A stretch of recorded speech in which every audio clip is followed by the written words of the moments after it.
প্রাণের অধিকে বেশি যার দাম, রাহমাতাল লিল আলামিন।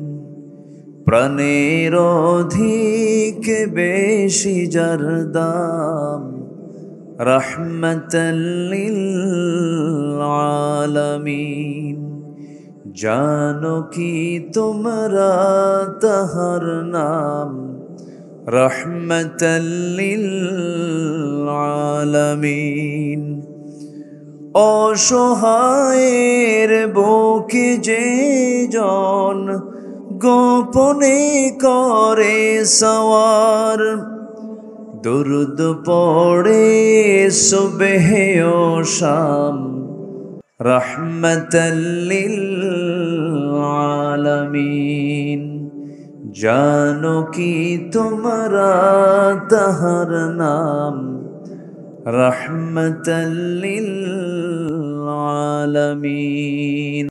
এই ওমর হচ্ছে সেই ওমর যে ওমর রসুলকে মারতে গিয়ে তরবারি রসুলের পায়ের কাছে রেখে কালিমা পরে মুসলমান হয়েছিলেন, শুধু পরাজিত হয়েছিলেন কোরআনের কাছে। যেরকম সুবহানাল্লাহ সুবহানাল্লাহ বলতেছে, কোরআন আমাকে আমার পথ থেকে সরিয়ে দিয়ে আমাকে নতুন পথের সন্ধান দিতে বাধ্য করেছে। ইয়া রাসূলুল্লাহ, জোরে বলি আল্লাহু আকবার। সেই ওমর কালেমাওয়ালা হয়ে গেলেন।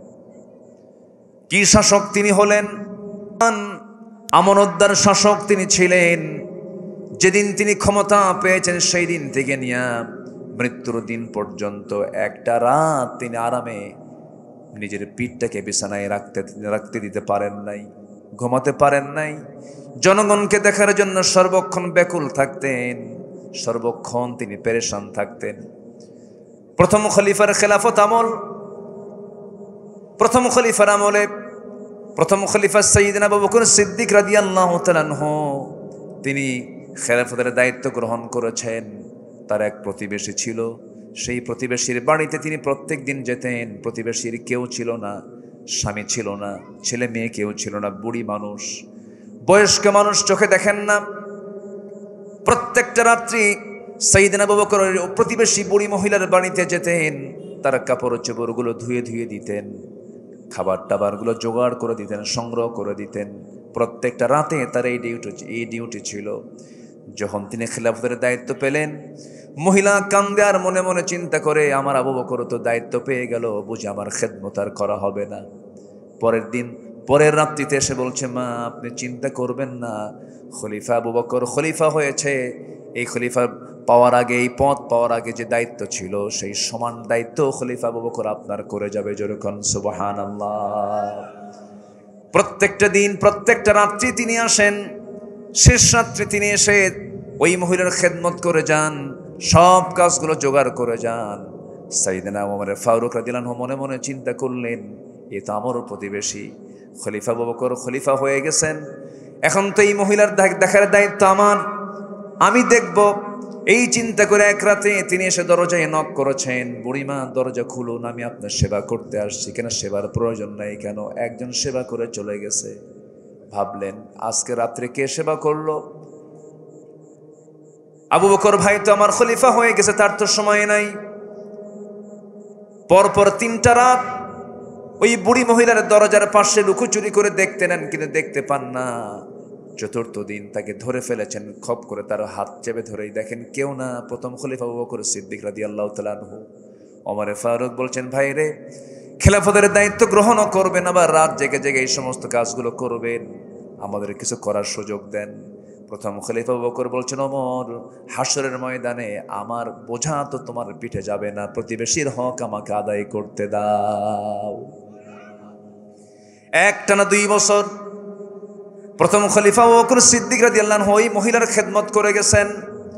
দুনিয়া থেকে তিনি বিদায় নিয়েছেন, মহিলার কাছে সংবাদটা যায় নাই, খলিফার ইন্তেকাল হয়ে গেছে।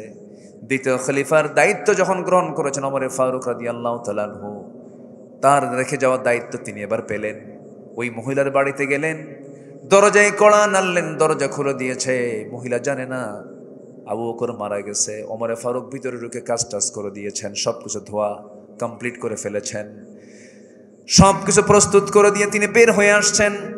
মহিলা খেতে বসেছেন খেজুর, খেজুর খেতে নিয়া খেজুর যখন একটা মুখে দিয়ে কামড় মেরেছেন, খেজুরের মধ্যে বিচিটা তার দাঁতের সঙ্গে লেগে গেছে। ইন্না লিল্লাহ বলে ভাবতেছেন, বুঝতে পেরেছি আমার আসল খাদেম আবু বকর দুনিয়াতে নাই।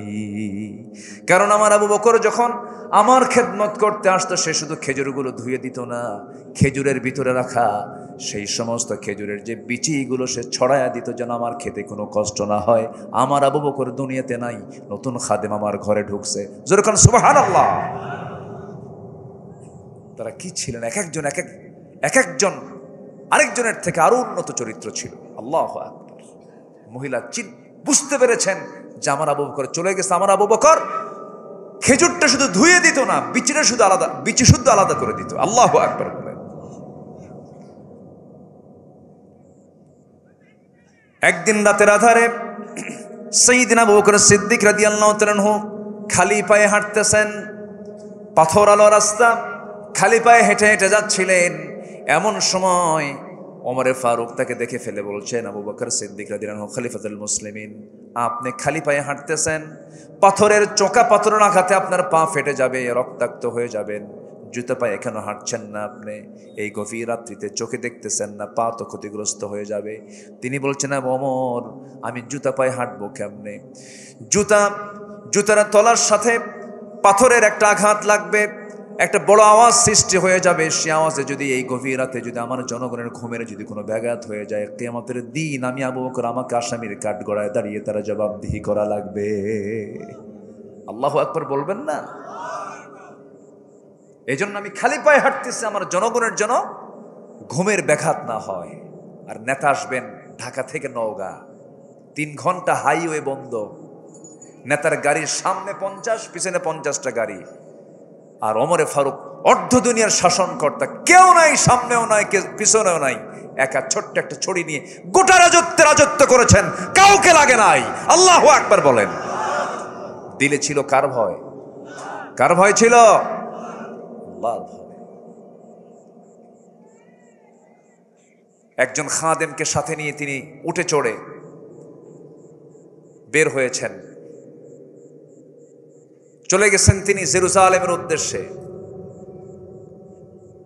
তো সেই সময় একবার ওই খাদেম রশি টেনে তাকে নিয়ে যাচ্ছে। কিছুক্ষণ পর ওমরে ফারুক বলছেন, এই খাদেম, তুমি তোমার রশি ছাড়ো, আমি উঠ থেকে নামলাম। কেন? তুমি শুধু রশি টানবো, আমি রশি টানবো না? আমিরুল মুমিনিন, আপনি কি বলেন? এটা কি সম্ভব? আমি উঠে চড়বো আর আপনি লাগাম টানবেন, এটা কি হয়? তিনি বলছেন, তুমিও আল্লাহর গোলাম, আমিও আল্লাহর গোলাম, আমাকেও চলতে হবে, তোমাকেও চলতে হবে। কিয়ামতের দিন কি জবাব দেব? একবার আমাকে টানতে দাও, তুমি একবার টানো, দুজন সমান করে যায়। আল্লাহু আকবার বলা যাবে না ভাই? গন্তব্যে পৌঁছে গেছেন। যে রাষ্ট্রের মেহমান হয়ে গেছেন তারা তাকে অভিবাদন জানাচ্ছে। ওই সময় আল্লাহর কি কাম, উটের পিঠে যে চড়ে আছে ওটাই হলো খাদেম, আর লাগাম যে ধরে আছে ওটা হচ্ছে ওমর। আর সবাই সেলুট জানাচ্ছে, সবাই ওয়েলকাম জানাচ্ছে হলো ওই খাদেমকে।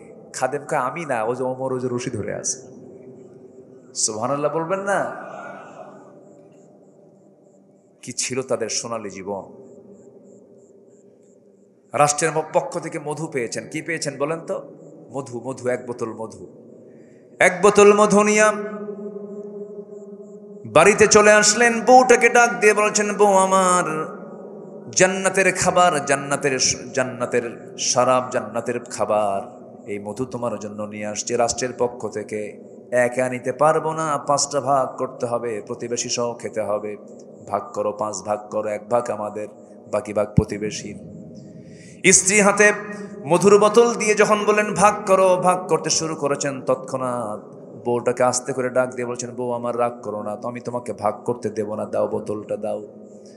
বোতলটা নিয়ে চলে গেলেন প্রতিবেশীর ঘরে।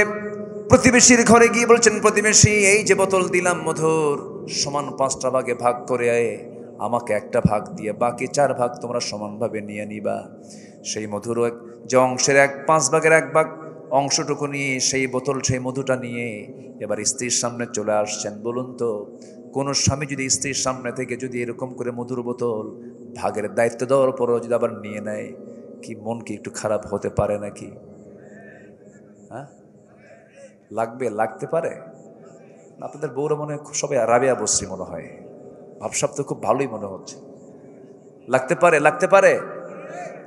27 বছরের সংসার, তুমি আমারে চিনলে না, কি ঠিক কিনা? এখন 39 বছরের সংসার করে তুমি আমার এখনো সন্দেহ করো।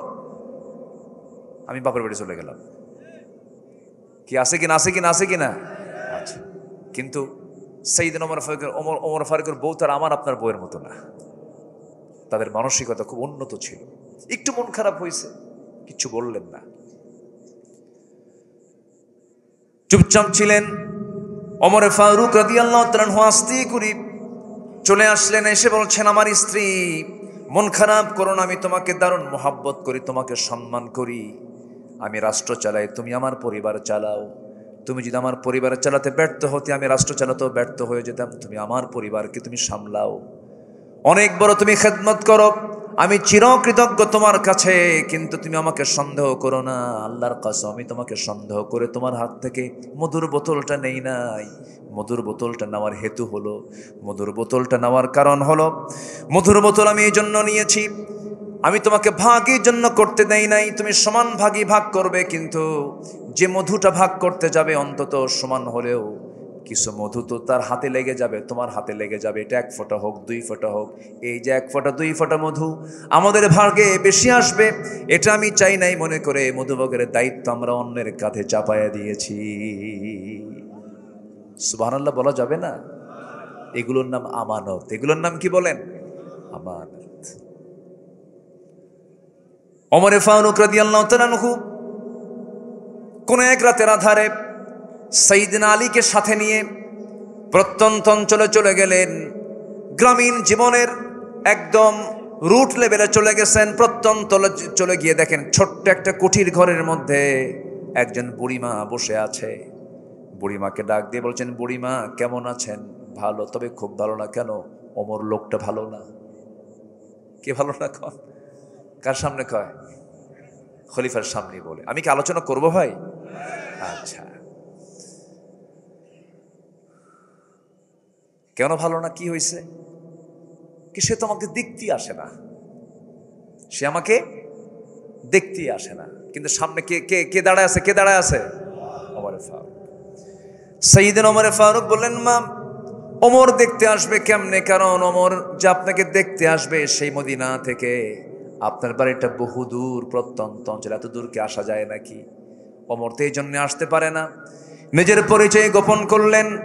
মহিলার চক্ষু লাল হয়ে গেছে। মহিলা খেপে গিয়ে বলছে, যে লোক দায়িত্ব পালন করতে পারবে না, যে লোক আসতে পারবে না, সে ওমরের দায়িত্ব গ্রহণ করার কি দরকার ছিল? কি কথা কি বুঝতেছেন? বুড়িও কম। সাইয়েদনা ওমর ফারুকের চোখে পানি চলে আসছে। হারে, তাই তো, আমি পারবই না, আমি কেন দায়িত্বভার গ্রহণ করেছি? ওমর ফারুক নিশ্চিত হয়ে গেলেন, এই মহিলা মামলা দিলে আমি আখিরাতে জামিন পাবো না। এবার মহিলাকে লক্ষ্য করে বলছেন, মহিলা দেখুন তো ওমর ফারুককে মাফ করা যায় নাকি? কেমনে আপনি মাফ করবেন বলেন? কেন মাফ করা হবে না? আপনাকে কিছু যদি দিয়ে যাওয়া হয় ওমরকে মাফ করবেন নাকি? কিছু দিয়ে যায়, কিছু টাকা পয়সা দিয়ে যায়। কত দিবা? 25 দিরহাম, 25 দিনার দেব। খুব খুশি মহিলা। 25 দিনার তার হাতে দেওয়া হলো। এমন সময় সাইয়েদনা ওমর ফারুক হঠাৎ করে ডাক দিচ্ছেন, আলী এইদিকে আসো। সাইয়েদনা আলী জবাব দিচ্ছেন, আমিরুল মুমিনিন ওমর ফারুক আসতেছি। এই কথাটা ওই মহিলার কানে চলে গেছে, জিহ্বায় কামড় মারছে, এটি তো ওমর। আমি কার সামনে কি করলাম? ভয় পাচ্ছেন মহিলা, হারে এত বড় বেয়াদবি হয়ে গেল, কার সামনে কথা বললাম, আমি তো চিনতে পারি নাই। এবার ওমর ফারুক বলছেন, মা, আমি আপনাকে অভয় দিচ্ছি, আপনি কোনো ভয় করবেন না। আপনি যে আমার কাছ থেকে যে বিনিময়ে গ্রহণ করেছেন, এই বিনিময়টা আমি লিখিত করতে চাই, দলিল করতে চাই। আপনি আমার এই কাপড়ে লিখে দেন। নিজের জামাটা ছিঁড়ে ফেললেন, নিজের জামায় তিনি লিখে নিলেন, 25 দিনারের বিনিময়ে সমস্ত অভিযোগ আমি উড্র করলাম, ওমর ফারুককে ছেড়ে দিলাম, অব্যাহতি দিয়ে দিলাম। এই চিঠিখানা নিয়ে বাড়িতে এসে বউটাকে ডাক দিয়ে বলছেন, তোমার সন্তানদেরকে ওসিয়ত করবা, জানায় দিবা, এবং তুমিও জেনে রাখো, আমার যদি ইন্তেকাল হয়ে যায়, যেদিন মরে যাব, এই চিঠিখানা আমার কাফনের কাপড়ের সঙ্গে লাগায় দিবা। কিয়ামতের দিন হাসরের ময়দানে আমি আল্লাহকে সামনে দাঁড় করায়া আমি আল্লাহর সামনে দাঁড় হয়ে আমি আল্লাহকে বলবো, আল্লাহ এই যে চিঠি জনগণ আমার বিরুদ্ধে কোনো অভিযোগ দেয় নাই, আল্লাহ তুমি আমাকে আজকে মাফ করে দাও। জোরে কোন সুবহানাল্লাহ। রাষ্ট্র ক্ষমতা হলো আমানত। রাষ্ট্র ক্ষমতা কি বলেন? আমানত। রাতের আধারে তিনি মদিনার অলিগলি ঘুরে বেড়াচ্ছেন, হঠাৎ করে এক বাচ্চার কান্না। ওমর ফারুক খেপে গেলেন, রেগে গেলেন। বাড়ির সামনে গিয়ে বলছেন, কোন মহিলা, কোন মা যে তার সন্তানকে এত রাতে কাঁদায়? কোন মহিলা? ওমর ফারুকের আওয়াজটা ছোট না বড় ছিল? বড় ছিল, সাহসী ছিলেন, রাগী ছিলেন। মহিলা ভিতর থেকে আওয়াজ দিচ্ছে, সন্তানের আওয়াজ আমি কেমনে বন্ধ করব? সন্তানের আওয়াজ তো আমি বন্ধ করতে পারছি না, কারণ আমি সন্তানকে দুধ পান করাবো কেমনে? দুধ পান করাতেও পারছি না, দুগ্ধ পোষ্য ভাতা তো খলিফা ওমর ফারুক দেয় না, আমি সন্তানকে দুধ পান করাতে পারছি না। সেই জন্য ওমর ফারুক কেঁদে ফেললেন, আহারে আমার দোষেই সন্তান কাঁদে, আল্লাহ তুমি আমারে মাফ করে দাও। ফোরাতের তীরে একটা কুকুর যদি অনাহারে মারা যায়, ইরাকের রাস্তা খারাপের কারণে যদি গর্তের মধ্যে উটের পা পড়ে যদি উটের পাটা ভেঙে যায়, কুকুর কেন মারা গেল এবং উটের পা কেন ভাঙলো? কিয়ামতের দিন আমি ওমর তার জন্য আসামির কাঠগড়ায় দাঁড়িয়ে আল্লাহর সামনে জবাব দিতে হবে। কত বড় আমানতদারিতার চিন্তা তাদের মধ্যে ছিল। আল্লাহ রাব্বুল আলামিন সুন্দর করে বলছেন, ইন্নাল্লাহা ইয়া'মুরুকুম আন তু'আদ্দুল আমানাতি ইলা আহলিহা ওয়া ইযা হাকামতুম বাইনান নাসি আন তাহকুমু বিল আদল ইন্নাল্লাহা নি'ম্মা ইয়া'ইযুকুম বিহি। জোরে বলুন আল্লাহু আকবার। আল্লাহ অর্ডার করেছেন, তোমরা কি করো? আমানতটাকে পরিপূর্ণরূপে আদায় করো, আমানতের খেয়ানত করো না। সাইয়েদনা ওমর ফারুক রাদিয়াল্লাহু তাআলা আনহু ডুকরে ডুকরে কাঁদতেন। আমার রাসূলকে খুব মোহাব্বত করতেন তিনি। যে রাসূলকে মারার জন্য যায়, সে রাসূলকে জীবন দেওয়ার জন্য প্রস্তুত আবার হয়ে যায়। জোরে কোন সুবহানাল্লাহ। রাসূলকে তিনি অত্যাধিক ভালোবাসতেন। এই যে মাসখানেক হয়েছে মক্কা মদিনায় গিয়েছিলাম, একটা আয়াত দেখে আমি চোখের পানি আটকাতে পারি নাই। আমার নবীর কবরের পাশেই শুয়ে আছেন দুজন সাহাবী, একজন আছেন আবু বকর, আরেকজন হচ্ছে ওমর ফারুক রাদিয়াল্লাহু তাআলা আনহু। এই দুইজন সাহাবীর কবরের উপরে একটা আয়াত আল্লাহ পাক তাদের শানে দিয়েছিলেন। সে আয়াতটা সেখানে সুন্দর করে আয়াতটা লেখা আছে, ইয়া আইয়ুহাল্লাযীনা আমানু লা তারফাউ আসওয়াতাকুম ফাওকা সাওতিন নবী। কোন একদিনে আমার নবীজি বয়ান করছিলেন, সাহাবীরা সামনে বসা, দুজন সাহাবী সাইয়েদনা আবু বকর এবং ওমর রাদিয়াল্লাহু আনহু কোন একটা বিষয় নিয়ে তাদের মধ্যে বাকবিতণ্ডা বেজে যায়। দুজন কথা বলতে বলতে তাদের আওয়াজটা নবীর আওয়াজের চাইতে বড় হয়ে যায়। আমার নবীজির মনো কষ্ট হচ্ছিল, হারে আমার কথা ঢেকে যাচ্ছে আর সাহাবীদের কথার আওয়াজটা বড় হয়ে যাচ্ছে, রাসূল কষ্ট পাচ্ছিলেন। সঙ্গে সঙ্গে আয়াত নাজিল হলো, তোমরা নবীর কথার চাইতে তোমাদের কথার আওয়াজকে বড় করো না। যদি এমনটা হয়ে যায়, বেয়াদবি যদি হয়ে যায়, আন তাহবাতা আমালুকুম, তোমাদের সমস্ত আমলগুলোকে কাট করে দেওয়া হবে। সেই দিন থেকে নিয়ে রাসূলের মৃত্যুর দিন পর্যন্ত সাইয়েদনা ওমর ফারুক কোনোদিন জোর গলায় নবীর সামনে কথা বলার সাহস পান নাই। এত আস্তে আস্তে বলতেন কথা, একবার বললে রাসূল শুনতেন না। ওমর তুমি কি বললা আবার বলো, মানে এত আস্তে বলতেন যেন রাসূল যেন আবার যেন মন খারাপ না করেন, এত আস্তে আস্তে বলতেন। আমার নবী আবার শুনতে হতো, ওমর তুমি একটু জোরে বলো, ভয় পাচ্ছ কেন? আবার বলো, হুজুর জোরে বলতে ভয় পাই, না জানি কখন আয়াত নাজিল হয়। আমার বন্ধুগণ, শ্রী সাইয়েদনা ওমর ফারুক রাদিয়াল্লাহু আনহু এত বড় পছন্দের বান্দা আল্লাহর ছিলেন, এই লোকটাও মাঝে মাঝে হতাশ হয়ে যেতেন। একদিন কাঁদতে কাঁদতে এক সাহাবীর কাছে চলে গেলেন, যে সাহাবীর কাছে আমার রাসূল মুনাফিকদের তালিকা রেখে দিয়েছেন। তার কাছে গিয়ে বলছে, ভাই হুযায়ফা শোনো, একটা কথা বলবো, তুমি আমাকে একটু উপকার করবে। কি উপকার? দেখো তো রাসূল যে মুনাফিকদের তালিকা তোমার হাতে দিয়েছেন, দেখো তো ওই তালিকার ভিতরে আমি ওমর আমার নামটা আছে নাকি? আল্লাহু আকবার। নিজেকে নিয়ে কত পেরেশান ছিলেন তারা, নিজেকে নিয়ে তারা কত অস্থির ছিলেন, আল্লাহর নৈকট্য হাসিলের জন্য কত চেষ্টা করেছেন। আমার বন্ধুগণ, আমার আপনার জীবনের টার্গেট হলো আল্লাহর জান্নাত আমরা লাভ করতে চাই। জান্নাতটা পেতে চাই, এই জন্য 15টা গুণ অর্জন করব আমরা। নাম্বার 1 হলো সত্যবাদী হব, নাম্বার 2 হলো আমানতদার হব, আমানতের খেয়ানত কখনো করব না। বোনের সম্পত্তি বোন পাবে, কোনো কথা নাই, বোনকে ডাক দিয়ে বলবো, বোন সম্পদটা নিয়ে যা, তোর সম্পত্তি বুঝে নে। কিন্তু নওগাঁ জেলায় মনে হয় না এমন, যুগের পর যুগ চলে যায়, ভাই বোনকে সম্পদ বুঝায় দেয় না, এমন ভাই তো বুঝি নওগাঁ জেলায় নাই। আসতে বলবেন না, আছে না নাই? আছে আছে আছে আছে। এটা হওয়া যাবে না, সম্পূর্ণ আমানতের খেয়ানত হয়ে যাবে। কোরআনকে প্রশ্ন করুন, কোরআন বলে দাও তো, তোমার কালামে সম্পত্তি বন্টনের ক্ষেত্রে ছেলেকে আগে দেওয়ার কথা আসছে না মেয়েকে আগে দেওয়ার কথা আসছে? ভাই আগে পাবে না বোন আগে পাবে? কোরআন আগে বলে দিচ্ছে লিযাকারি মিসলু হাযযিল উনসাইন। আগে মেয়েকে বুঝায় দাও। আগে কাকে বুঝায় দাও? বোনকে বুঝায় দাও। আর সেই বোন ধানের জমিকে আগে পায় না পরে পায়? আগে এক যুগ খায় ভাই, মানে এত ফকির। এরকম ফকির মার্কা ভাই আছে না নাই? এ আছে না নাই? আমি কি দোয়া করে দেব? আলোচনা চলুক। এই সময় যদি কেউ ওঠে তাহলে ওই লোকটাই ভাববো ওই লোকটাই বোনকে সম্পত্তি দেয় নাই। বসেন। হ্যাঁ, 12টা আছে এখনো 15টা গুণের কেবল 3 নাম্বার চলে। হ্যাঁ না, 3 নাম্বার 2 নাম্বার চলে, এখনো 13টা আছে। দেখেন এখানে উনি গুণে রাখছে, কিন্তু আল্লাহ তুমি আমার এই ভাইয়ের মধ্যে সব শ্রোতাকে বানায় দাও। জোরে বলি আমিন। শ্রোতা তো এমন শ্রোতা হওয়া উচিত যে শ্রোতা আলোচকের মুখ থেকে আলোচনা কেড়ে নেবে। এটা হচ্ছে শ্রোতার পরিচয়। বসেন সম্মানিত ভাইয়েরা, তাহলে বোনকে সম্পত্তি বুঝায় দেওয়ার দায়িত্ব প্রত্যেক ভাইয়ের আছে না নাই বলেন তো? আছে। দেয় তো না, আবার টেকনিক করে। কি টেকনিক করে জানেন?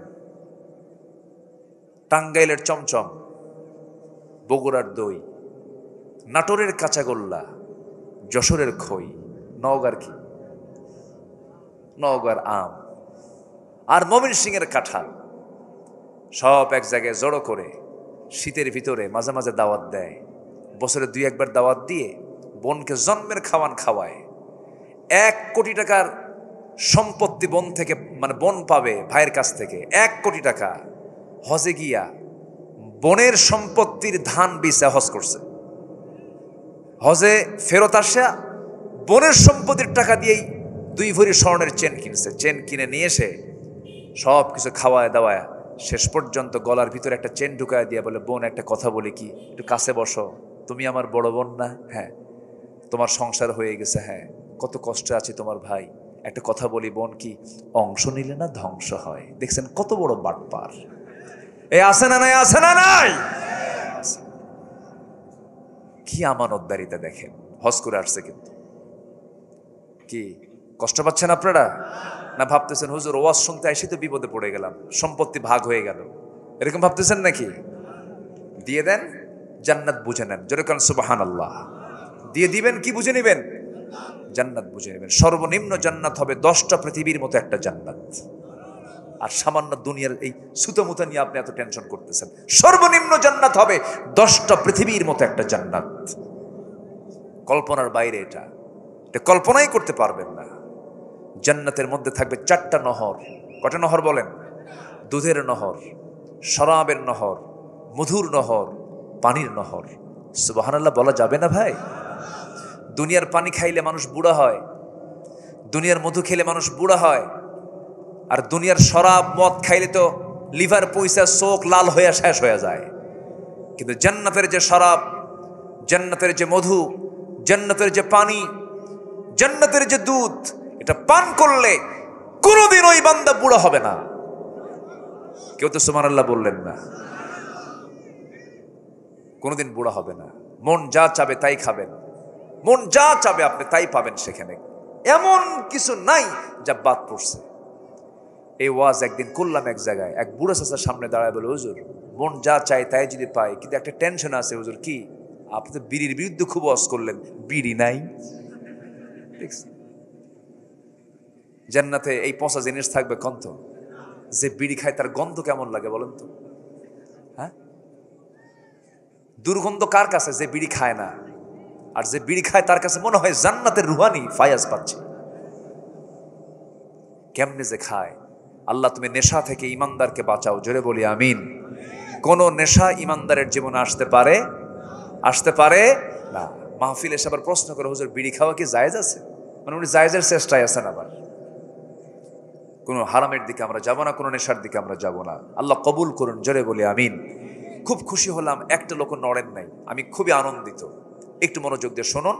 এখন আসুন আমরা 3 নম্বরে যাই। বহু আলোচনা তো, এই 3 দিন ব্যাপী তাফসীর মাহফিল, এই 3 দিন যদি আমরা রাখতেন তাহলে আমি এই আলোচনাগুলো করতে পারতাম। এখন পাইছি তো একদিন, কষ্ট পাচ্ছেন নাকি আপনারা? নাম্বার 3, ধৈর্যশীল হব আমরা। কি হব বলেন তো? ধৈর্যশীল। বিয়া আগে না ধৈর্য আগে? আজ থেকে বিয়া আগে না ধৈর্য আগে? ব্যবসা আগে না ধৈর্য আগে? ব্যবসা করতে নিলে ধৈর্যের দরকার আছে না? আপনি কাপড় বেচতেছেন, একটা গেঞ্জি বিক্রি করবেন, এক গেঞ্জি দেখেই কি কাস্টমার কেনে? কটা গেঞ্জি দেখাতে হয়? 15-20টা একজন কয়েছে, মনে দোকান আছে মনে হয় ওনার। তাহলে 10-15টা গেঞ্জি দেখানোর পরে একটা গেঞ্জি তার পছন্দ হতেও পারে, নাও পারে। হয়তো সে পছন্দ করলই না, আপনি আধা ঘন্টা ধরে দেখালেন তার, এরপরে কয় আছে কি বলেন? আছে কি না? আছে, হলো না, চলে যাচ্ছে। আপনি কি করবেন? মন জ্বলে যাচ্ছে, রাগ উঠতেছে, কিন্তু এরপরও যখন ও বলতেছে ভাই চলে গেলাম, আপনি যদি রাগ করে থাকেন কাম হবে? একটা মানে কৃত্রিম মার্কা, মনে হাসি নাই, রাগ ঠিক আছে, হ্যাঁ ঠিক আছে যান, মানে একটা হাসি মারলেন, কিন্তু হাসির মধ্যে মানে ভিতর থেকে হাসি নাই। ও তো কিনলো না, কিন্তু আপনার এই অভিনয় করতেই হবে, নচেত ব্যবসা হবে। ধৈর্য। কি হাসি? ও ঠোঁটের হাসি, দেখছেন? আমি দেখেন কি সুন্দর ভাষা বলে ফেলছে, আলহামদুলিল্লাহ। ঠোঁটের হাসি, মনের হাসি না। কিসের হাসি? ঠোঁটের হাসি। দেখেন মুরব্বীদের কথাগুলো কত সুন্দর, এক সুন্দর একটা ভাষা বলে ফেলছেন, ঠোঁটের হাসি। আপনাকে দিয়ে তাকে বিদায় করতে হবে। আর যদি এরকম না করে 15-20টা কাপড় দেখানোর পরে সে একটাও নেয় নাই, নে কি কথা বোঝেন না? এই যে বাইন্দা নেবো, বাইন্দা পিটবো, কিন্তু এতক্ষণ ধরে তুই আমার দেখালে কেন? কি কথা বোঝেন না আপনি? দেখলে কেন? ব্যবসা কি হবে? ব্যবসা হবে? ব্যবসা হবে? হবে। ধৈর্য আগে। কাস্টমারকে আকৃষ্ট করার জন্য ধৈর্যের পরিচয় দিলে পরে আপনি দোকানদার হতে পারবেন। আপনাকে বহু ভাষায় কথা বলবে, কথা হজম করতে পারলে আপনি ব্যবসা করতে পারবেন। আবার বাড়ির যে বউ আছে, বউটা সোজা হারে না বাঁকা হারে? আজ থেকে সোজা হারে না বাঁকা হারে? আল্লাহ পাক পুরুষকে করেছেন সোজা হাড়, মেয়েদেরকে করেছেন বাঁকা হাড়। মেয়েরা একটু বাঁকা প্রবণ হয়, আল্লাহ পাক তাদেরকে বাঁকা করে সৃষ্টি করেছেন। আল্লাহ পাক যে ভালো জানেন তিনি এটা কোন রহস্যে রেখেছেন। মেয়েরা তো অনেক ভালো হয়, তারা অনেক ভালো মানুষ। আপনি তাদেরকে যত প্রশংসা করবেন তারা তত খুশি হয়। আর পুরুষকে যত প্রশংসা করবেন, পুরুষ বলবে মতলব কি, এত প্রশংসা করে কেন? কথা বোঝেন নাই? আল্লাহকে একটা জাতকে এক এক রকম করেছেন। এখন বিয়ে করলেন, ধৈর্য নাই, বউ টিকবে না। এখন প্রশ্ন করবো আমি, বলুন তো বিয়ে আগে না ধৈর্য আগে? বিয়ে আগে না ধৈর্য আগে? ধৈর্য আগে। সেই দিন একজন মহিলা ফোন দিয়ে আমাকে বলে, হুজুর আমার স্বামী সকালেও তালাক দেয়, বিকেলেও তালাক দেয়, আমি কি আসি না নাই? কি কথা কি বুঝতেছেন? তালাক মানে সকালেও দেয়, বিকেলে।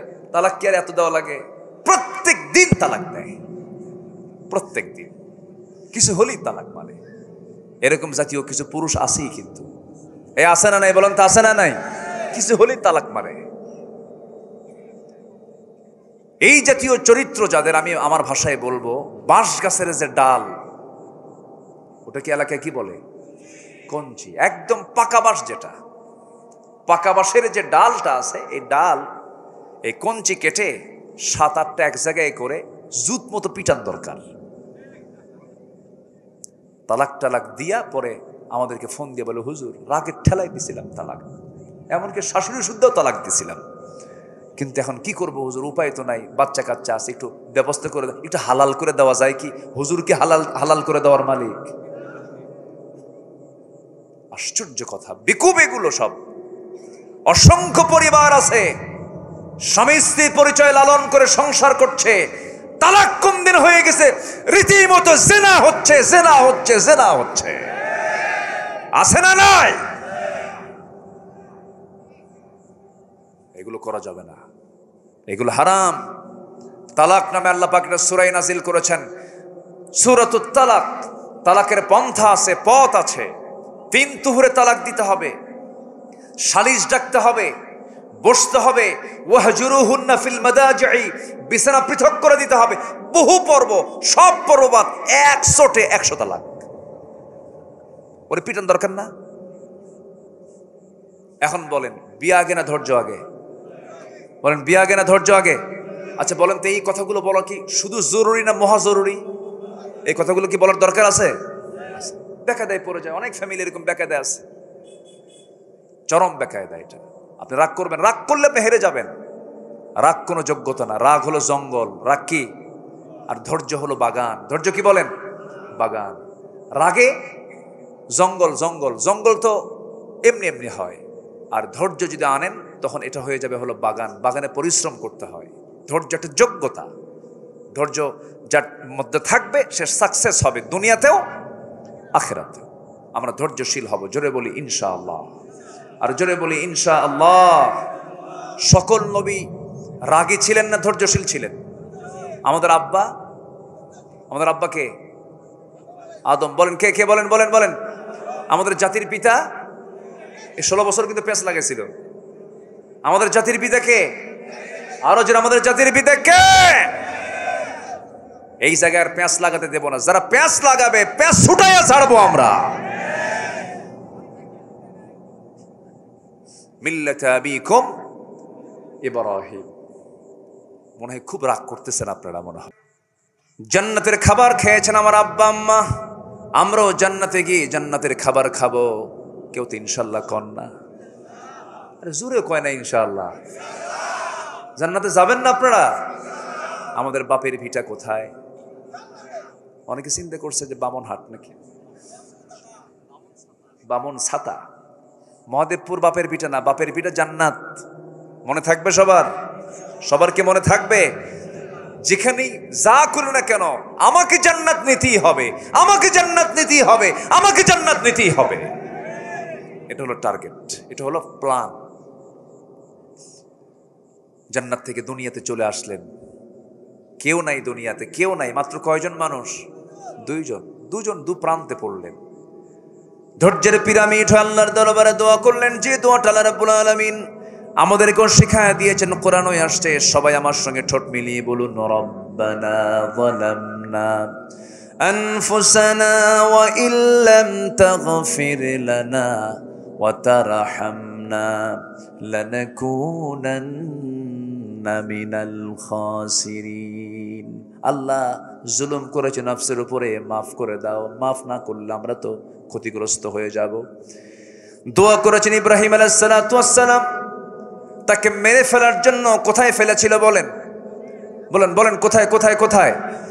রাষ্ট্রীয় সন্ত্রাসী কায়দায়, রাষ্ট্রযন্ত্র কর্তৃক আমার বাপ ইব্রাহিম সালামকে আগুনে নিক্ষেপ করেছিল। কিন্তু তিনি কারো কাছে আশ্রয় চাইলেন না। তিনি আশ্রয় চাইলেন কার কাছে? আসতে বলবেন না, কার কাছে? অত বড় বিপদ থেকে বাঁচায়া দিয়েছেন তিনি, যিনি আমার কে? আমার রব কে? আল্লাহ। আল্লাহই বাঁচাবেন আমাকে আপনাকে, আল্লাহ আমাকে আপনাকে রক্ষা করবেন। কত মুরব্বীদের মুখ থেকে শুনেছি, না মরা পর্যন্ত দেশ আর ঠিক হবে না, না মরা পর্যন্ত। কিন্তু আল্লাহ বলেন, না রে না, বেঁচে রাখবো, কিন্তু দেশে নয়, দিল্লিতে। ঠিক কিনা? দিল্লিতে। 2018 সাল হঠাৎ করে আমার বাড়ি ঘেরাও করে পুলিশ আমাকে তুলে নিয়ে থানায় চলে আসলো। নির্বাচনের আগ দিয়ে 2018 সালে থানায় নিয়ে এসে ওসি মহোদয় বলতেছে, হুজুর একটু মাফ করে দিয়ে না আমারে। বললাম, ধরে আনলেন আবার মাফ চান কেন? তো বলতেছে, হুজুর উপায় নাই, উপর থেকে চাপ, আমার চাকরি চলে যাবে, তাছাড়া একটু জেল খেটে আসেন, নির্বাচন হয়ে গেলে আবার বের হয়ে আসবেন, যান বলতেছে আমাকে। তো বললাম যে তাহলে এখন কি মামলা দিবেন?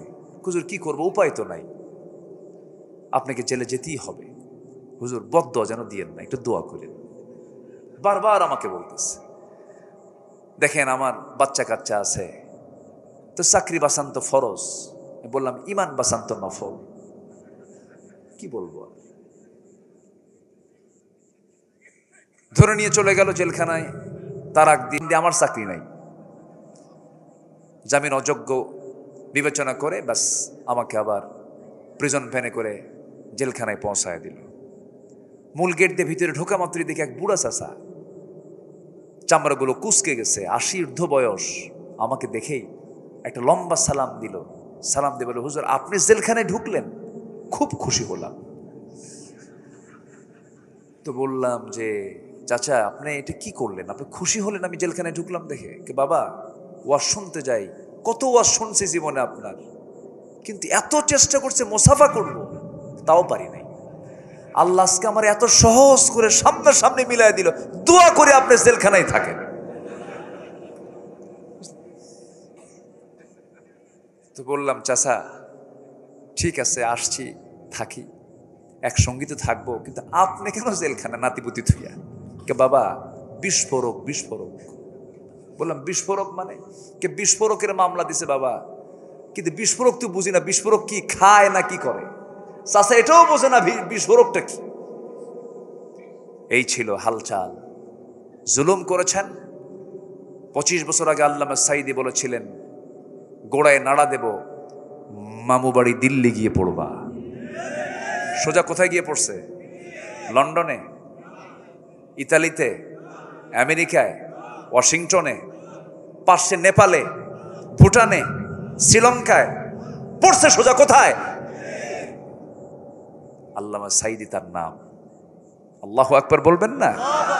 25 বছর আগের বক্তব্য তার। উনি বলেছিলেন এমন একটা সময় বাংলাদেশে আসবে, নাস্তিক চক্র পালানোর জন্য একটি ইঁদুরের গর্ত খুঁজে পাবে না। পাইছে? পায় নাই। মানিক শুয়েছিল কলার পাতায়। দেশের টপ লিস্টেড একজন ধনী পালাতে গিয়ে আবার ভুল করে নৌকায় চড়ে দাড়ি মস্কাইটা চোরের মতো পালাতে চাইছিল। কি ঠিক কিনা বলেন? কয় নাম্বার ধনী? 1 নাম্বার ধনী। মিলছে কথা, মিলছে কথা, মিলছে। এটাই বাস্তবতা। জুলুম করা যাবে না। জুলুম যেখানেই হোক না কেন, আপনি স্বামী বইয়ের প্রতি জুলুম করছেন, আল্লাহ আপনাকে ছাড়বেন না। আপনি স্ত্রী স্বামীর প্রতি জুলুম করছেন, আল্লাহ আপনাকে ছাড়বেন না। আপনি ইমাম মুসল্লিকে কষ্ট দিচ্ছেন, আপনি আল্লাহ আপনাকে ছাড়বেন না। মুসল্লি হয়ে ইমামকে টর্চার করছেন, আল্লাহ আপনাকে ছাড়বেন না। কোন জায়গায় জুলুম করা যাবে? জুলুম করা যাবে? তাহলে ধৈর্যশীল আমরা হব। ধৈর্য আছে যার, বিজয় আছে তার। ধৈর্যশীল আমরা হব। তবে একজন নবী একটু রাগী ছিলেন। সেই নবীর নামটা কি বলেন তো? বাড়ি কি আশেপাশে নাকি? চটাল নবী। কি নবী বলেন তো? চটাল। খুব রাগী নবী ছিলেন। এমন রাগ তার মধ্যে ছিল, রাগের ঠেলায় মাঝে মাঝে মাথার চুলগুলো খাড়া হয়ে টুপি ভেদ করে বের হয়ে যেত। খুব রাগী মানুষ ছিলেন। ছিলেন লোকটা তোতলা। কি ছিলেন? তোতলা ছিলেন। প্রথম দিকে তোতলা ছিলেন, আল্লাহ রাব্বুল আলামিন তার তোতলামি ছেড়ে দিয়েছিলেন। তিনি সুস্থ হয়েছিলেন, আল্লাহর কাছে চেয়েছিলেন, আল্লাহ তুমি আমার জিহ্বাকে সোজা করে দাও। রব্বিশ রাহলি সদরি ওয়াসিরলি আমরি। এরকম করে তিনি দোয়া করেছিলেন। যারা তোতলা হয় তারা রাগী হয়। এই লোকটা, এই নবী একটু অন্য নবী থেকে সচরাচর একটু ভিন্ন ছিলেন। কোন নবীর সঙ্গে আল্লাহ রাব্বুল আলামিন ডাইরেক্ট কথা বলেন নাই, জিবরিল মারফত কথা বলেছেন। কিন্তু আল্লাহ একজন নবীর সঙ্গে ডাইরেক্ট বাক্যালাপ করেছেন। সেই নবীর নামটা কি বলুন? ওয়া কাল্লামাল্লাহু মূসা তাকলিমা। ডাইরেক্ট বাক্যালাপ করেছেন। একদিন কথা বলতে বলতে মুসা বলছেন, আল্লাহ একটা কথা বলি, সারা জীবন তো অডিও কলে কথা বললাম, আজকে ভিডিও কলে কথা বলবো। কি কলে কথা বলবো? Video call. আল্লাহ বলছে, ও মুসা তোমার অপশনে যে দেখো ভিডিও কল নাই, শুধু অডিও কল আছে। আল্লাহ চেষ্টা করব। আল্লাহ বললেন তারানি, আমাকে দেখতে পাবে না। না আমি চেষ্টা করব। আল্লাহ বলছেন তুর পাহাড়ে আসো। ওয়াত্তিন ওয়াজ্জাইতুনি ওয়া তুরি সিনিন ওয়া হাযাল বালাদিল আমিন। তুর পাহাড়ে চলে আসো। মুসা মুস্কি মুস্কি হাসি মেরে বলছে, আল্লাহ তুমি এত দূরের পাহাড়ের নাম নিলা, আমার আশেপাশে এত পাহাড় আছে, 800 মাইল দূরের পাহাড়ের নাম নিলা। আমি মুসাও কম না, আমি তোমাকে দেখতে দৌড় মেরে হলেও সেখানেই যাব। আমার বন্ধুগণ, আল্লাহকে দেখতে পেলেন না, কারণ এই চর্মচক্ষু দিয়ে আল্লাহকে দেখার কোনো ক্ষমতা আমাদের এই জাগতিক জীবনে নাই। তবে আল্লাহকে আমরা দেখব তৃপ্তি ভরে জান্নাতের মধ্যে। জোরে বলি ইনশাআল্লাহ। আল্লাহ কার মতো? আল্লাহ আল্লাহর মতো। কি সুন্দর করে জবাব দিয়েছেন একজন, আল্লাহ তার আল্লাহর মতো। জোরে করে আল্লাহু আকবার বলেন। আমরা জান্নাতে গিয়ে তাকে দেখতে চাই। আল্লাহু আকবার। আল্লাহ কবুল করুন। জোরে বলি আমিন। আমার বন্ধুগণ, এই মূসা আলাইহিস সালাতু ওয়াস সালামের প্রচন্ড রাগ ছিল। হঠাৎ করে একদিন তার সামনে একজন বেয়াদব বেয়াদবি করতেছে। বারবার বলছেন তুমি বেয়াদবি করো কেন? বারবার বেয়াদবির মাত্রা আরো বেড়েই চলছে। হাতটা আস্তে করে বের করে দিলেন শাসন করার জন্য। তার গালে চবাটাঘাত করলেন, থাপ্পড় মারলেন। এক থাপ্পড় মারছেন, শেষ না হতেই লোকটা জমিনে পড়েই সঙ্গে সঙ্গে মারা গেল। থাপ্পড় মারাও সারা, মরে যাওয়াও সারা। যখন মরে গেছে আল্লাহকে বলছে, আল্লাহ দোষ কিন্তু আমার না, নিয়ত ছিল শাসনের জন্য, বেয়াদবি করতেছে, ভালো হ, কিন্তু এমন ভালো হলো মইরা গেল। মার্ডার কেসের আসামি তুমি, আল্লাহ নিজে। কারা দোষ দেয়? আল্লাহ বলছে, মূসা শোনো, তোমার বিরুদ্ধে ফেরাউন হত্যার হুলিয়া জারি করেছে, আর টিকতে পারবে না, তুমি এখন এখান থেকে বের হয়ে যাও, হিজরত করো। কারণ আমার প্রিয় বান্দা দুনিয়াতে আরো এসেছে, তারা কেউ টিকতে পারে নাই, মাতৃভূমি ছাড়তে হয়েছে। আমার নবীও মাতৃভূমি ছেড়েছেন, মক্কা থেকে কোথায় গেছেন? মদিনা চলে গেছেন। দেশের মানুষ তাকে সম্মান করতে শেখে নাই, তাকে মেরে ফেলার সিদ্ধান্ত নিয়েছিল। তোমাকেও মরার, তুমি মূসা তোমাকে মেরে ফেলার সিদ্ধান্ত নিয়েছে। আল্লাহ বলছেন তুমি দেশ থেকে চলে যাও, দেশ থেকে বের হয়ে যাও। সেখান থেকে রওনা করলেন, মাদিয়ান নামক এলাকায় চলে গেলেন। খাবার নাই, তৃষ্ণা, পানি, যন্ত্রণা, ছটফট করছিলেন। কূপের ধারে গেলেন, কূপ থেকে পানি তুললেন, পান করলেন, তৃষ্ণা নিবারণ করলেন। কেউ তাকে চিনে না, আশেপাশের লোকজন কেউ তাকে বোঝে না, চিনতে পারছে না। হঠাৎ করে দূর থেকে লক্ষ্য করে দেখেন দুজন মহিলা হাতে বালতি করে পানি তোলার জন্য কূপের ধারে আসছে, দাঁড়ায় আছে, কূপ থেকে পানি নেয় না। এবার মূসা বলছেন, ও মহিলা দাঁড়ায় আছো কেন? কূপ থেকে পানি নিয়ে চলে যাও, সন্ধ্যার পরে তো তোমাদের কষ্ট হবে, সন্ধ্যার পরে মেয়েরা বাইরে থাকতে নেই। এবার দুই মহিলা বলছে, কেমন করে আমরা ওই কূপ থেকে পানি তুলবো? কারণ ঢাকনার যে ওজন, সেই ঢাকনা টান দেওয়ার মতো শক্তি আমাদের নাই, কারণ ঢাকনা টান দিতে 7 থেকে 8 জন যুবকের প্রয়োজন হয়। মূসা ভাবতেছেন মহিলা বেচারি বেকায়দায় আছে, দেখি একটু সাহায্য করা যায় কিনা। এবার বলছেন, বালতিটা হাতে দাও। বালতি হাতের মধ্যে নিলেন, কূপের ধারে চলে গেলেন, ঢাকনা টান দিলেন, বাম হাত দিয়ে ধরলেন, সিটকে পড়ে গেল 14 হাত দূরে। দুই মহিলা মনে মনে এটা মানুষ না অন্য কিছু। 7 পুরুষের শক্তি একসাথে, এত শক্তিশালী যুবক তো জীবনে আমরা দেখি নাই। বালতি ভরে পানি তুলে নিয়ে এবার বলছেন, যাও সোজা বাড়িতে চলে যাও। পাঠায় দিলেন। বাপ বুড়া মানুষ বলছে, ও আমার কলেজের টুকরা সন্তান, প্রত্যেক দিন সন্ধ্যা হয়ে যায়, অন্ধকার হয়ে যায়, এত দ্রুত আজকে কেমন করে আসলে? এত দ্রুত তোমরা আজকে কেমন করে পানি নিয়ে আসলে?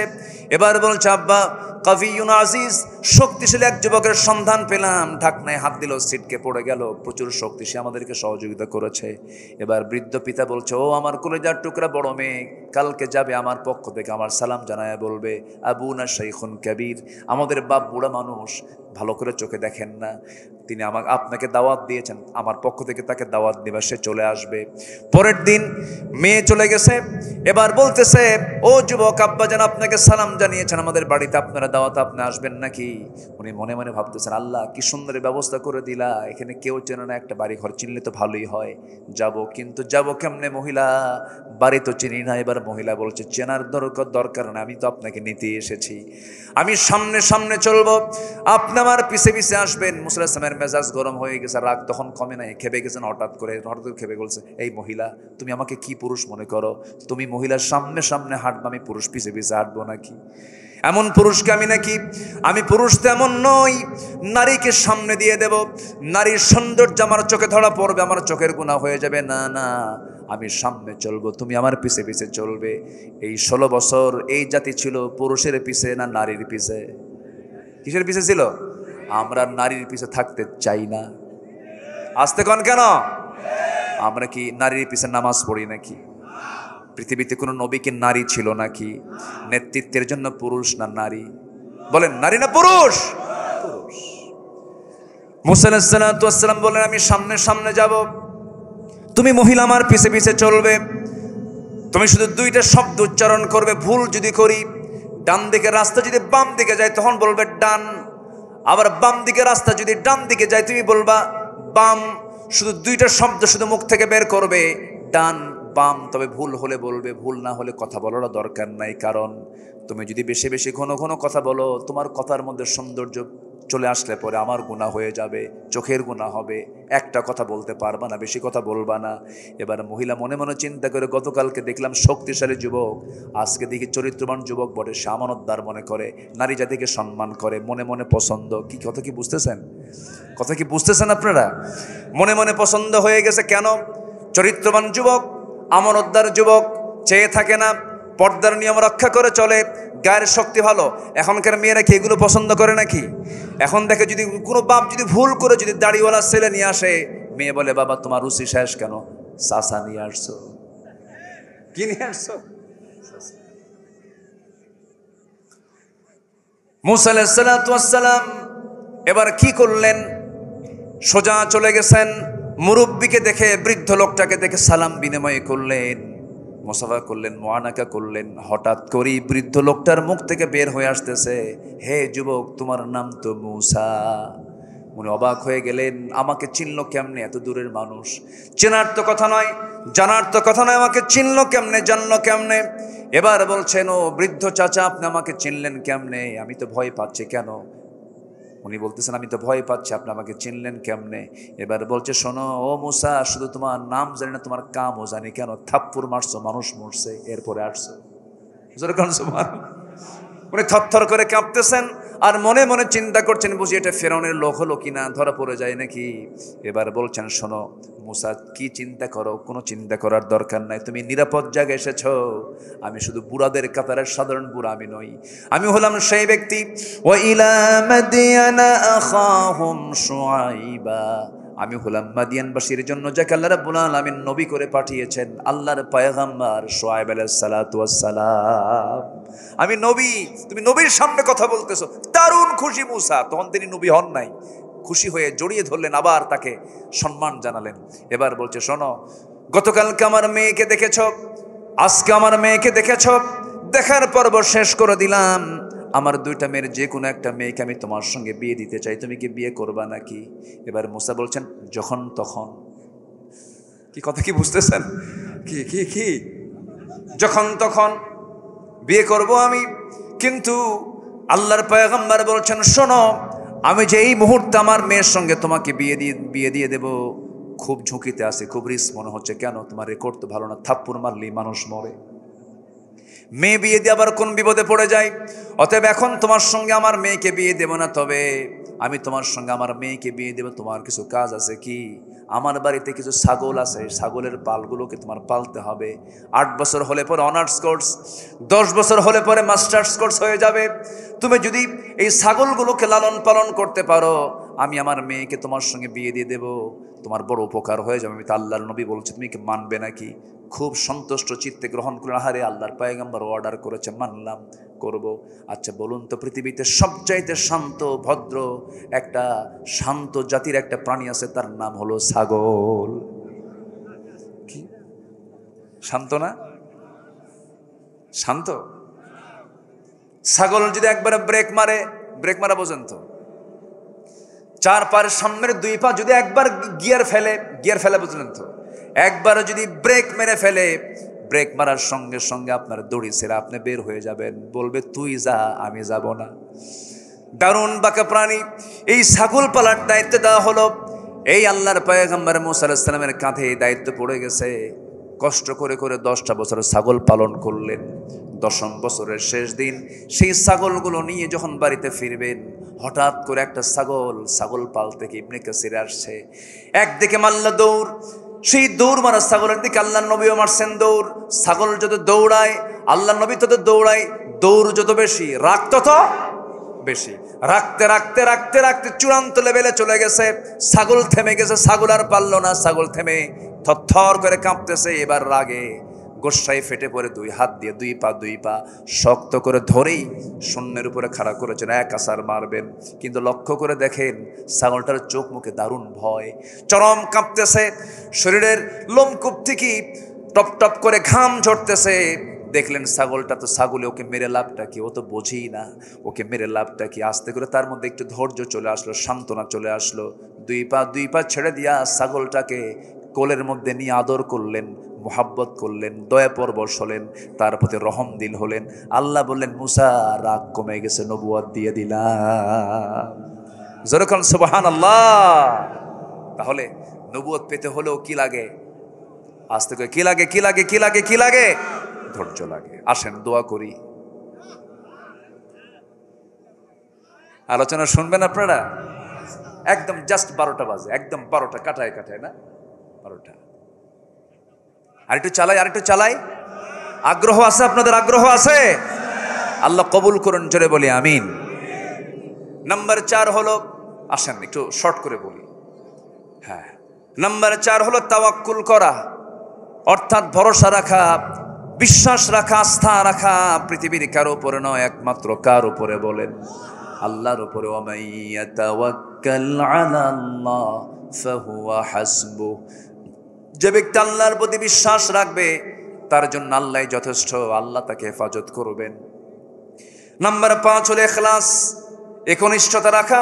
ওয়া মা উমিরু ইল্লা লিয়াবুদুল্লাহা মুখলিসিনা লাহুদ্দিন। নাম্বার 6 হলো আদালত, ন্যায় বিচার কায়েম করা। ইয়া আইয়ুহাল্লাযীনা আমানু কুনু কাওয়ামিনা লিল্লাহি শুহাদাআ বিল কিসত। নাম্বার 7 হলো তওবা করা, ক্ষমা প্রার্থনা করা। তওবা করবে বান্দা, মাফ করবেন কে? আসতে বলবেন না, মাফ করবেন কে? ক্ষমা চাইবে বান্দা, ক্ষমা করবেন কে? আমাদের ক্ষমা চাওয়া হলো বান্দার কাজ, আর ক্ষমা চাওয়া হলো বান্দার কাজ, মাফ করে দেওয়া কার কাজ? আল্লাহর কাজ। আমাদের কাজ আমরা করব, আল্লাহর কাজ আল্লাহ করবেন। আল্লাহর কাছে আমরা যখন চাবো লজ্জা নিয়ে চাবো না লজ্জাহীন হয়ে চাবো? বলেন, হায়া নিয়ে না বেহায়া হয়ে? হায়া নিয়ে চাইলে আপনি পাবেন না, বেহায়ার মতো চাইতে হবে। একবার চাইলে হায়া, একবার চাইলে কি হায়া হলো, কিন্তু আল্লাহর কাছে একবার চাবো না, বারবার চাবো। আল্লাহর কাছে চাবো আমরা হায়া নিয়ে না বেহায়া হয়ে। আল্লাহ দাও, দাও আল্লাহ, দাও আল্লাহ। হায়া না বেহায়া? বেহায়ার মতো চাইতে হবে, কোনো লজ্জা নিয়ে চাওয়া যাবে না। যা মনে চাবে চাবেন, বারবার চাবেন আপনারা। সবাই চাবো আমরা, জোরে বলি ইনশাআল্লাহ। নাম্বার 8 হলো আল্লাহ তাআলা বান্দার পছন্দনীয় কিছু গুণ দেখতে চান। এর মধ্যে আরেকটা হলো, সেটা হলো দয়া থাকা, সহানুভূতি থাকা, রহমত থাকা। খুযিল আফওয়া ওয়া আমুর বিল আরফি ওয়া আ'রিদ আনিল জাহিলিন। নাম্বার 9 হলো তাওয়াদু, নম্রতা। আল্লাহর যারা বান্দা হবে উগ্র হবে না, অহংকারী হবে না। ওয়া ইবাদুর রাহমানিল্লাযীনা ইয়ামশুনা আলাল আরদি হাওনা ওয়া ইযা খাতাবাহুমুল জাহিলুনা ক্বালু সালামা। নাম্বার 10 হলো শুকর, শুকরিয়া আদায় করা, কৃতজ্ঞ হওয়া। লা ইন শাকারতুম লা আযীদান্নাকুম ওয়া লা ইন কাফারতুম ইন্না আযাবি লাশাদীদ। নাম্বার 11 হলো শুজাআ, সাহসী হওয়া। ইমানদাররা ভীরু হবে না, সাহসী হবে। পিছপা হবে না, সামনে যাবে। বলেন, পিছপা হবে না, সামনে যাবে। ইউকতাল আও ইয়াগলিব ফাসাউফা নুতিহি আজরান আযীমা। অনেক লম্বা লম্বা ব্যাখ্যা ছিল। নাম্বার 12 হলো নেক কাজের আদেশ দেওয়া, মন্দ কাজ থেকে বিরত রাখা।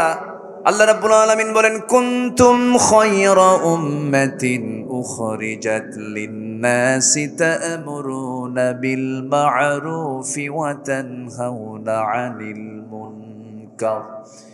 নাম্বার 13 হলো বিশ্বাসযোগ্যতা অর্জন করা। ওয়াল্লাযীনা হুম লিআমানাতিহিম ওয়া আহদিহিম রাউন। নাম্বার 14 হলো নিষ্ঠাবান হওয়া, যে কোনো কাজে নিষ্ঠার সাথে দায়িত্ব পালন করা, অবহেলা না করা। আল্লাহ রাব্বুল আলামিন সুন্দর করে বান্দাকে বলছেন, বান্দারে আমি কেন তোমাকে দুনিয়াতে পাঠিয়েছি?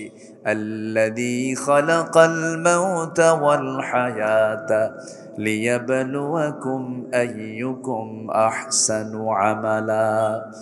সর্বশেষ যে গুণটা সেটা হলো সহনশীল হওয়া।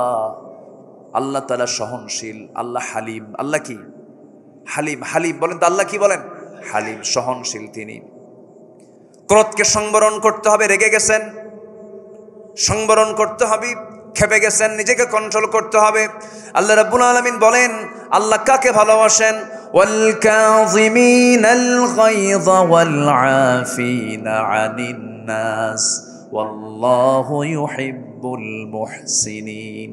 যারা ক্রোধকে সংবরণ করবে, মানুষকে মাফ করে দেবে, আল্লাহ এই সমস্ত মুহসিন বান্দাদেরকে দারুণ দারুণ ভালোবাসেন। জোরে বলি সুবহানাল্লাহ।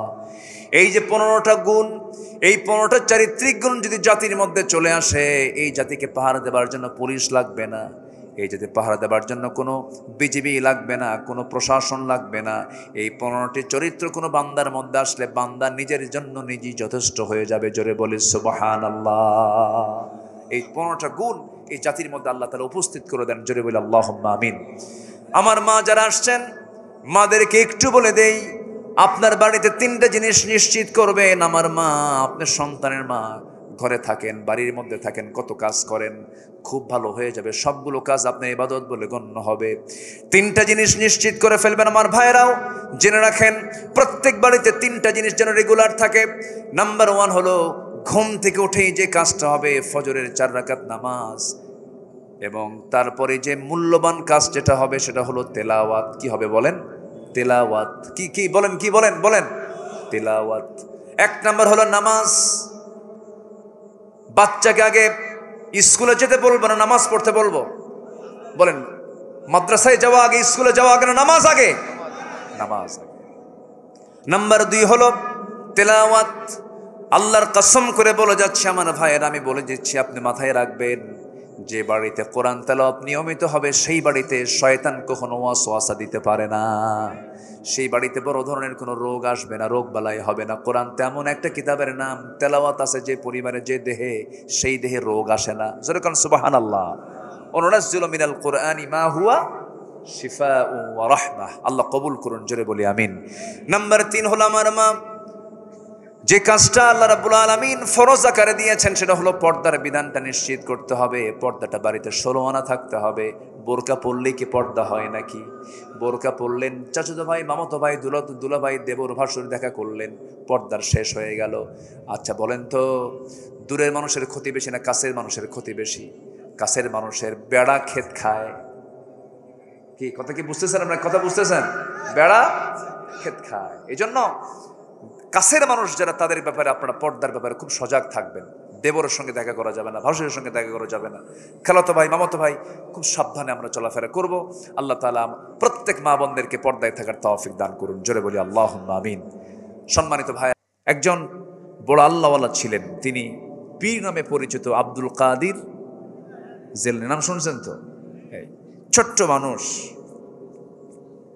ছোট্ট মানুষ দিন শিক্ষা অর্জন করার জন্য তাকে অনেক দূরে যেতে হচ্ছে। মা তাকে পাঠায় দিচ্ছে, মা বলছে, বাজান দিন শেখার জন্য যাও, আমি তোমার জন্য দোয়া করি।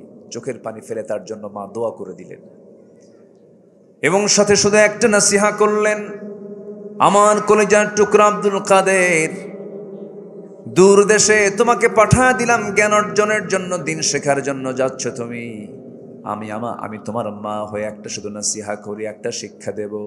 জীবনের যে প্রান্তেই থাকো না কেন বাবা, আমার কলেজার টুকরা সন্তান, কখনো মিথ্যা কথা বলবা না।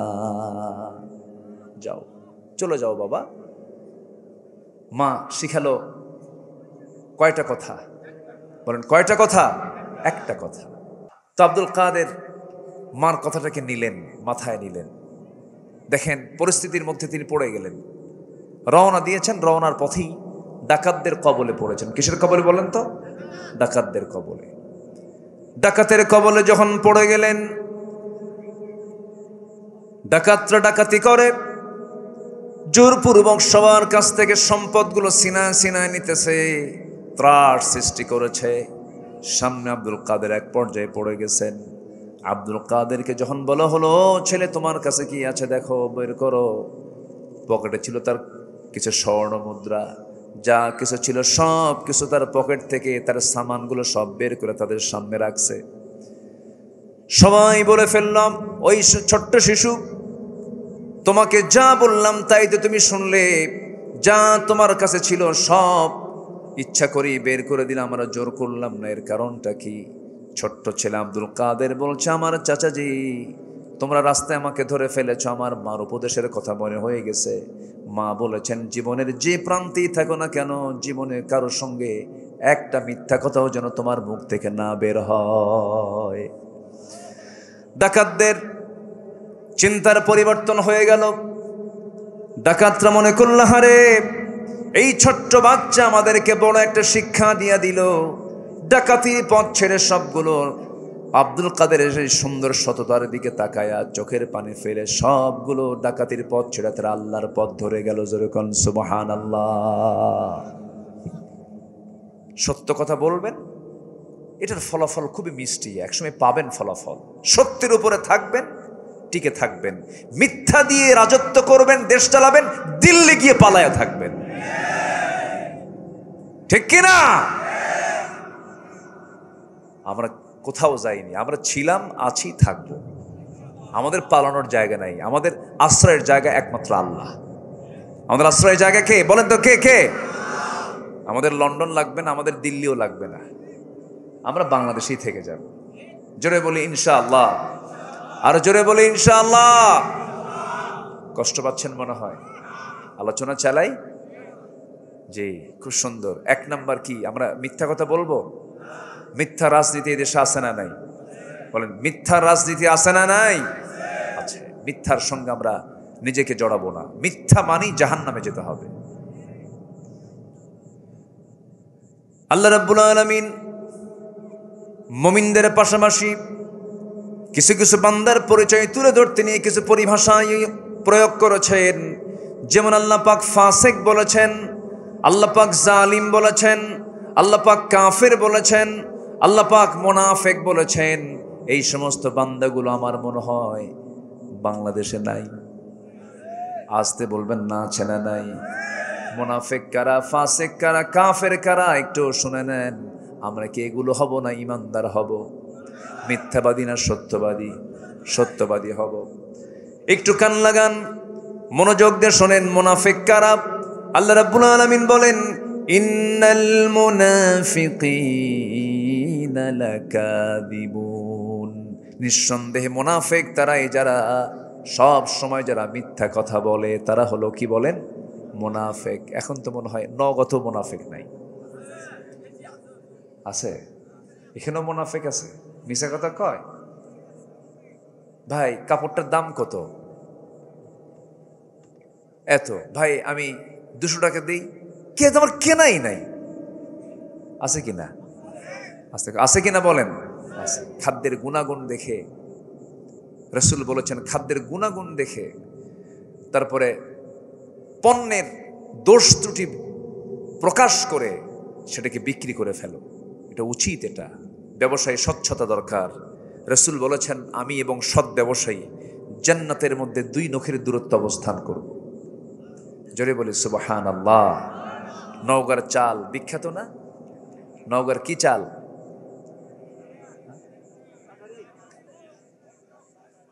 হ্যাঁ, কাঠারি। হ্যাঁ, তারপরে গন্ধ চালকে কি বলে জানো? আতপ চাল, চিনি গুঁড়া, ফেমাস। নওগাঁকে সবাই চেনে, বিখ্যাত। আপনাদের এই মহাদেবপুরই তো প্রচুর চাতাল, এইদিকে অনেক চাতাল, অনেক কিছু। কিন্তু এই কাটারি ভোগের মধ্যে কিছু সাটারি ঢুকায়। আছে কি না? আছে, আছে, আছে। আল্লাহ শাটারিং দেবে, প্যাঁচ লাগানো যাবে না। নামাজ পড়তে হবে। নামাজ পড়া কি বলেন? আরো জোরে, আরো জোরে, আরো জোরে। নামাজ মানুষকে খারাপ বানায় না ভালো বানায়? বলেন বলেন, কি বানায়? ভালো বানায়। আল্লাহ রাব্বুল আলামিন বলেন, ইন্নাস সালাতা তানহা আনিল ফাহশাই ওয়াল মুনকার ওয়া লাযিকরুল্লাহি আকবার। নামাজ পড়বেন, ভালো হয়ে যাবেন। নামাজ পড়বেন, মানসিকতা চেঞ্জ হয়ে যাবে। নামাজ পড়বেন, মনটা ফ্রেশ থাকবে। নামাজ পড়বেন, শয়তান আপনাকে ওয়াসওয়াসা দিতে পারবে না। প্রত্যেক রাত্রে ফজরের পূর্বে, ফজরের ঠিক আগ দিয়ে, আজান হয় নাই তার একটু আগ দিয়ে হলো শ্রেষ্ঠ সময়, তাহাজ্জুদের সময়। ঠিক ওই সময়ে প্রত্যেকটা বান্দার কাছে শয়তান এসে বসে, তার শিওরে, তার মাথার কাছে এসে বসে, প্রত্যেকটা রাত প্রত্যেকটা বান্দার কানে কানে একদম শিওরের কাছে এসে বসে, 3টা গিট মারে। 3টা কি মারে?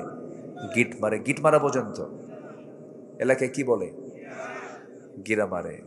নওগাঁর ভাষা খুব মজার ভাষা। খাসিন এরকম আছেন, একটু টান মারে না? খুব সুন্দর, একটু টান মারেন আপনারা। ভাষার মধ্যে অনেক মজা আছে। আলহামদুলিল্লাহ বলেন। আবার আপনি যাবেন জবাইবিলের দিকে, জবাইবিল একটা এলাকা আছে সাপাহার পোরশার দিকে, ওই দিকে আবার সালাম দিতে পারেন, হুজুর আসসালামু আলাইকুম, একটু টান মারে। হ্যাঁ, একটু টান মেরে আরেকটা ভাষা সেখানে রয়ে গেছে। আবার আপনি নওগাঁর ওপারে দুপচাচিয়ার দিকে যাবেন, আরেকটা ভাষা পাবেন। আবার জয়পুরহাটে যাবেন, আরেকটা ভাষা পাবেন। চলে যাবেন রংপুরের দিকে, ওরা রংপুর বলে না, বলে অংপুর, হয় না। এই ভাষাগুলো কে দিয়েছেন বলেন তো? আসতে বলবেন না, কে দিয়েছেন? কে দিয়েছেন? আল্লাহ দিয়েছেন। খুব সুন্দর ভাষা আপনারা কথা বলেন। নামাজ মানুষকে ভালো বানায়। সবাই নামাজ পড়তে রাজি আছেন তো ইনশাআল্লাহ? কয় ওয়াক্ত নামাজ? 5 ওয়াক্ত নামাজ। 54 বছর হলো দেশের বয়স।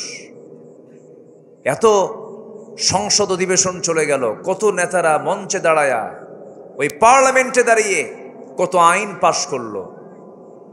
সুদের আইন পাশ করেছে, মদের আইন পাশ করেছে, জেনার আইন পাশ করেছে, অশ্লীল সিনেমার আইন পাশ করেছে, নামাজের আইন কেউ পাশ করে নাই। সব দেখা শেষ করেছি আমরা। আইয়ুবের শাসন, মুজিবের ভাষণ, জিয়া কেটেছেন খাল, চাচা এরশাদের তাল বেতাল, বাকি সময় হরতাল আর হরতাল। সব দেখা শেষ। আগামীর দেশ আমরা দেখতে চাই কোরআনের বাংলাদেশ। রাজি আছেন কারা কারা? হাত উঁচু করে দেখান মুসলমান।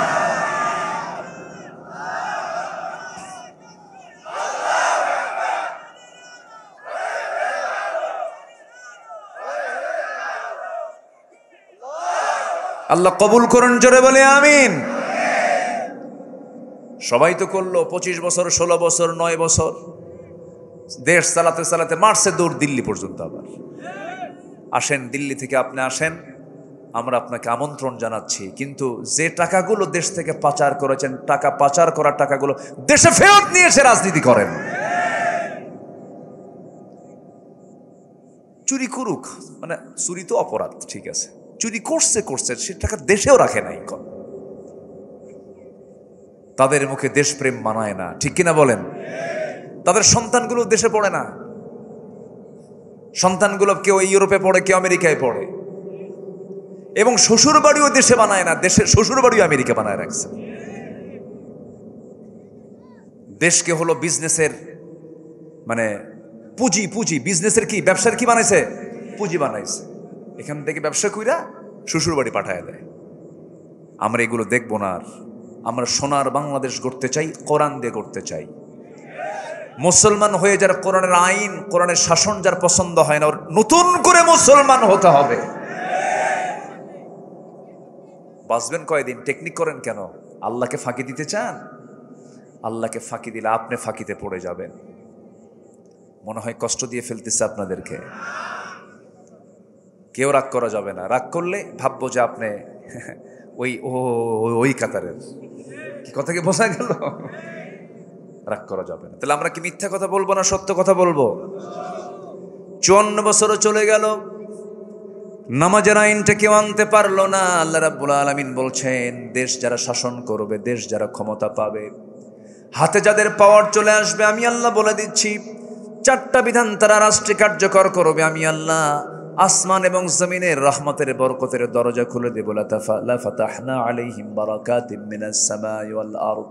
4টা বিধান আল্লাহ বলছেন, আল্লাযীনা ইম্মাক্কান্নাহুম ফিল আরদি আকামুস সালাহ ওয়া আতাবুস যাকাহ ওয়া আমারু বিল মা'রুফি ওয়া নাহাউ আনিল মুনকার ওয়ালিল্লাহি আকিবাতুল উমুর। জোরে বলুন আল্লাহু আকবার।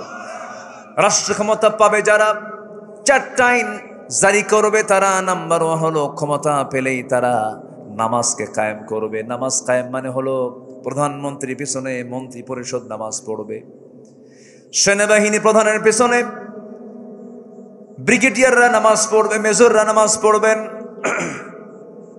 ওসির পিছনে দারোগা নামাজ পড়বে, এসপির পিছনে ওসিরা নামাজ পড়বে, এমপির পিছনে জনগণ নামাজ পড়বেন। প্রত্যেকটা জায়গায় নামাজের পরিবেশ চলে আসবে। নামাজ যখন রাষ্ট্রীয় পর্যায়ে কায়েম হয়ে যাবে, সমাজ থেকে সুদ, জেনা, ব্যভিচার সব বন্ধ হয়ে যাবে। কূপের ভিতরে বিড়াল পড়ে মারা গেছে, আগে কি তুলবেন, মরা বিড়াল না পানি? কি তুলবেন আগে? বিড়াল।